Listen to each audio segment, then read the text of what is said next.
ఓం ద్రాం దత్తాత్రేయాయ నమః. మొగలిచెర్ల దత్తాత్రేయ స్వామి వారి చరిత్ర. చెక్కా కేశవులు గారి ద్వారా తెలుసుకున్న వివరాలు.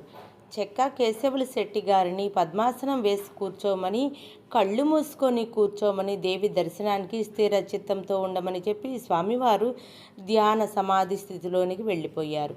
10 నిమిషాలు గడిచిందో లేదో చెక్కా కేశవులు శెట్టి గారికి శరీరం అంతా కంపిస్తున్న అనుభూతితో పాటు కళ్ళు మూసుకొని ఉన్న వెల్లులా ఏదో తనలోనూ తన చుట్టుప్రక్కల ఆవరించుకుపోతున్నట్లు, తను అపార వెలుగు సముద్రంలో తేలిపోతున్నట్లు అనుభూతి కలగసాగింది. భయం కమ్ముకు రాగా కళ్ళు తెరిచాడు ఆయన. నింగి నుండి నేలకు ఎర్రని కాంతి పుంజాలు వ్యాపించి పార్వతీ అమ్మవారి గుహ కానీ స్వామివారు కానీ మరేమీ కానీ కనిపించడం లేదు. స్వామి స్వామి అంటూ తత్తరపాటుతో కేకలు వేశారు. మెల్లిగా వెలువ అదృశ్యం కావటం మొదలుపెట్టి పరిసరాలు స్వామివారు కనిపించారు ఆయనకు. దేవి దర్శనం అయ్యిందా అన్నారు. స్వామివారు చిరునవ్వుతో అయ్యింది స్వామి, ఆ వెలుగు భరించలేకపోయాను అన్నారు కేశవులు శెట్టి గారు. చూసావా, ఆ కొద్దిపాటి చిత్కళనే భరించలేక సంపూర్ణ దర్శనం అయితే అసలు నీవు భూమిపై నిలవగలిగేవాడవు కావు. అంచేత మహాయోగులు యోగంతో తపస్సుతో తమ మనస్సు శరీరం ఆ వెలుగు భరించే స్థితికి తెచ్చుకున్న తర్వాతే భగవంతుడి సాక్షాత్కారాన్ని ఆకాంక్షిస్తారు. దైవ దర్శనం, యోగం, బ్రహ్మ విద్య అన్నవి అంత సులభ సాధ్యాలే అయితే ఈ సరిగి ప్రపంచంలో ఉన్న కోటీశ్వరులు, లక్షలాధికారులు అంతా ఆ దైవాన్ని, దైవ యోగాన్ని కూడా తమ డబ్బుతో కొనేసి ఇనప పెట్టెలలో భద్రపరుచుకునేవారే నాయనా అన్నారు స్వామివారు. ఇక కేశవులు శెట్టి గారు ఆ క్షణం మొదలుపెట్టి స్వామివారికి నాటికి నేటికి ప్రథమ శిష్యులుగా మారిపోయారు.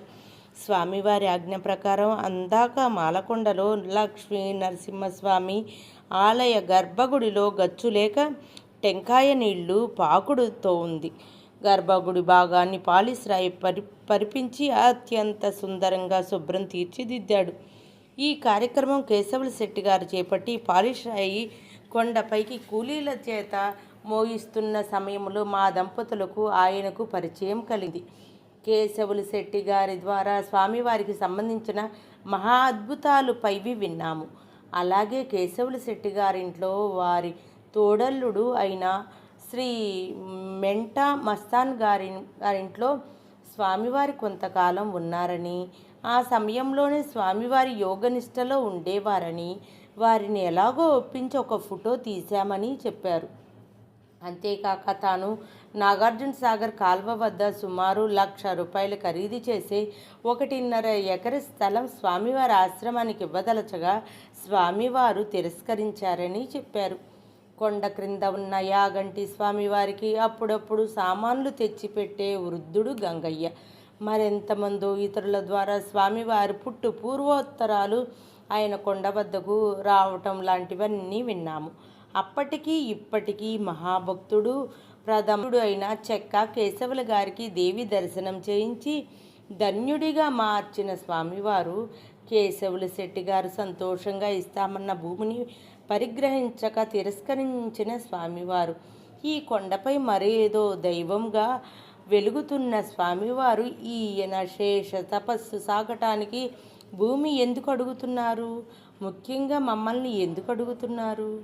కొండ దిగి వచ్చి సాధారణ మానవుల మధ్యకు రాగానే ఈయన గారి తపస్సమాధి చాలించి సాధారణ ప్రలోభాలు, సాధారణ కోలికలు రావా? పోనీ ఈ కొండ మీద ఆయన కోరుకున్న గుహకు తలుపులు, కిటికీలు, నీటి వసతులు లాంటి ఏర్పరచి ఆ తపస్సు ఇక్కడే కొనసాగించమని చెబితే మంచిది కదా. ఇలా మేమిద్దరం సుమారు 6 వారాలు తిరస్కరించుకుంటూ మదన పడుతూ గడిపేశాము. ఈలోగా మాలకొండ స్వామి దర్శనానికి నేను వెళ్ళటానికి వీలు పడలేదు.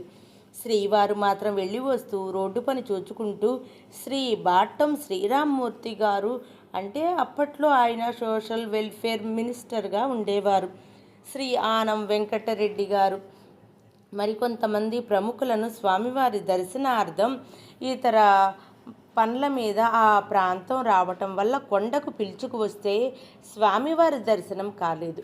ఆయన శివాలయంపై గుహలకు బాగా ఎగువ కొండ మీద మరో ప్రచ్ఛన్న గుహలో తపస్సు చేసుకుంటున్నారని తర్వాత తెలిసింది.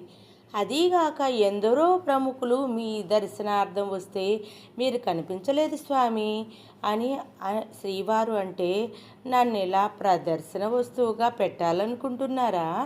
ఇక్కడ నేనున్నానని జనానికి తెలిసి వారం కాని వారాల్లో నన్ను చూడాలని వచ్చి నా దగ్గరగా డబ్బులు కానుకలు విసిరేస్తూ నా తపస్సుకు భంగం కలిగిస్తున్నారు జనం.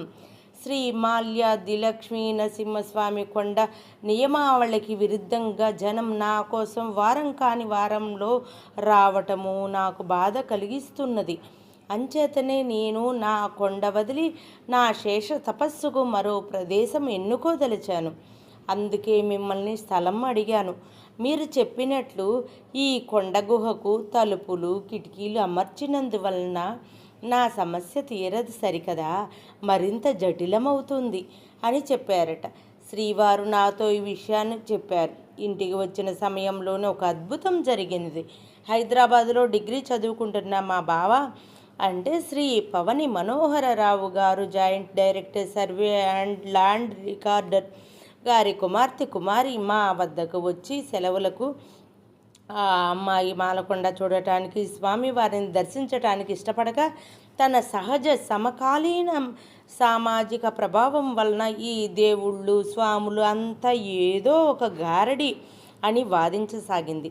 నేను మాత్రం పట్టుదలగా మాలకొండ స్వామివారిని కూడా ఈ అమ్మాయికి దర్శింప చేయాలనుకున్నాను. సరే, రేపు శనివారం ఉంటానిక్కడ, ఆ రోజు వెళదాం. మాలకొండ దేవుణ్ణి చూచి నేను నిజంగా అద్భుతపడితే ఆ దైవాన్ని నమ్ముతాను. అలాగే స్వామివారిని మధ్యాహ్నం 2 గంటల లోపల దర్శించుకోగలిగితే సరే. ఆ తర్వాత ఆయన కోసం నిరీక్షిస్తూ కూర్చోవటం నాకు ఇష్టం లేదు. ఎంచేతంటే నేను రాత్రికే నా బట్టలు సర్దుకొని రేపు ఉదయం బస్సులో వెళ్ళిపోవాలి అని అంది. ఈ పిల్లకు నమ్మకం కలిగించేదేలా అనుకున్నారు. సరే, అది నాకు కాదు, పరీక్ష ఆ స్వామికే అనుకున్నాను. తెల్లవారుజామున లేచి ఎప్పటిలా 10 మందికి సరిపడా పులిహోర, పొంగలి, పెరుగన్నము కారియర్ల నిండా తయారు చేశాను. జబ్బుతో ఎక్కువ తిరగలేని అత్తగారికి టిఫిను, భోజనం వగైరాల సర్ది పెట్టాను. ఆమెకు పని మనిషిని తోడుంచాను. ఇవన్నీ అయి బండికి ఎద్దులు కట్టి మేం బండి ఎక్కబోయే సమయానికి ఎక్కడి నుంచి వచ్చాయో మబ్బులు తెలియదు. కుండపోతగా వర్షం ప్రారంభమై మన్ను మిన్ను ఏకం చేస్తూ జడివాన కురవసాగింది. ఎక్కడ నీ మాలకొండ స్వామి, ఎప్పుడు స్వామివారి దర్శనం అంటూ ఆట పట్టిస్తుంది కుమారి. బండివాడు ఈ వర్షంలో ఎద్దులు కదలవు అంటూ బడి విప్పేసి ఎద్దుల్ని కొట్టంలో కట్టేశాడు. శ్రీవారు కూడా ఇక మనం వెళ్ళలేం ప్రభావతి అన్నారు. నేను హతాసురాలినయ్యాను. నా పంతం ఏమీ లేదు. దైవాన్ని చిన్న వయసులో ఈ పిల్ల చేత నమ్మించలేకపోతే ఈ అమ్మాయి జీవితంలో దైవం పట్ల విశ్వాసం కుదురుతుందా? స్వామీజీలను బాబాజీలను నమ్మటం నమ్మలేకపోవటం అన్నది వ్యక్తిగత వివరాలు, వారి వారి అనుభవాలు. కానీ దైవం అలా కాదే. దైవాన్ని నమ్మకపోవటం అంటే మనల్ని మనం మోసగించుకోవటమే. ఇలా తర్కిస్తూ నిస్సహాయంగా దేవుని గదిలోకి వెళ్ళి నా ఇష్ట దైవాన్ని ప్రార్థిస్తూ కూర్చున్నాను. కన్నీరు కాలువలైపోతున్నాయి. 5-6 నిమిషాలు గడిచిందో లేదో వరండా వద్ద జీపు ఆగిన శబ్దమైంది. నా భ్రమ ఏమో అనుకున్నాను. శ్రీవారు నన్ను పిలుస్తూ లోపలికి వచ్చారు. అగ్రికల్చర్ ఆఫీసర్ గారు, ఆయన భార్య ఒంగోలు నుండి మాలకొండకు వచ్చి దైవ దర్శనం చేసుకొని మన ఊరు మనం మాలకొండకు దగ్గరేనని తెలిసి నీ కథలను చదివి నిన్ను చూడాలని వచ్చాను అని చెప్పారు. క్షణకాలం నేనేం వింటున్నానో నాకు అర్థం కాలేదు. బయటకు వచ్చేసరికి ఆయన గారు ఆవిడ ఎంతో సంతోషంగా లోపలికి వచ్చారు. వాళ్ళకి పులిహోర పొంగలి వైగైరా పెట్టి కాఫీలు ఇచ్చాను. ఈలోగా శ్రీవారు మాలకొండ ప్రయాణం వర్షం మూలంగా ఆగిన వివరాలు పిచ్చాపాటి కబుర్లలో చెప్పారు ఆయన గారితో. ఆ దంపతులిద్దరూ, మీరు మా జీబు తీసుకుని మాలకొండ వెళ్ళిరండి, మేమిక్కడ విశ్రాంతిగా కూర్చొని ఉంటాం, మాకిక్కడ ఎంతో హాయిగా ఉన్నది అన్నారు. అనటమేగాక బలవంత పెట్టారు. నాకు వాళ్ళు అపరిచితులైన దంపతులుగా కనిపించలేదు.